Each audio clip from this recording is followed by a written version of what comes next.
দোস্ত, আজকে হঠাৎ করে এখানে আসলি কেন?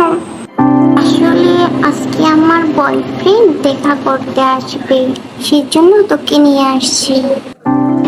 ওহ আচ্ছা, হঠাৎ বয়ফ্রেন্ড কোথায় পেলি?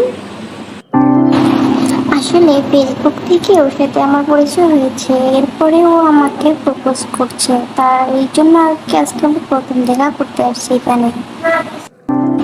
তাহলে সে কখন আসবে? আমরা কতক্ষণ ধরেই তো অপেক্ষা করছি, আর কতক্ষণ অপেক্ষা করব?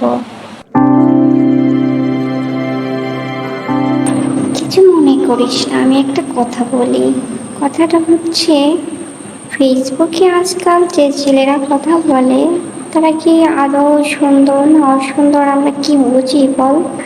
চোখে যে জিনিসটা না দেখতে পারবো, সেটা কখনোই আমি বিশ্বাস করি না। তুই দেখ, না দেখে রিলেশন করেছিস, এখন কিরকম কি হয় আমি তো জানি না। যাক, অপেক্ষা কর, দেখ ভালো হলে তো ভালোই হলো। আমি বাসায় চলে যাচ্ছি, মা টেনশন করবে। তুই ওর জন্য অপেক্ষা কর, চলে আসবে। আচ্ছা ঠিক আছে, তুই বাসায় চলে যা, আন্টি টেনশন করবে। আর ওর সাথে আমি আজকে দেখা করছি, কারণ ভালো মতো যাচাই করবো বলেই। যদি আমার পছন্দ হয় তাহলে তো রিলেশনটা থাকবে, আর নয়তো থাকবে না, এই তো আর কি।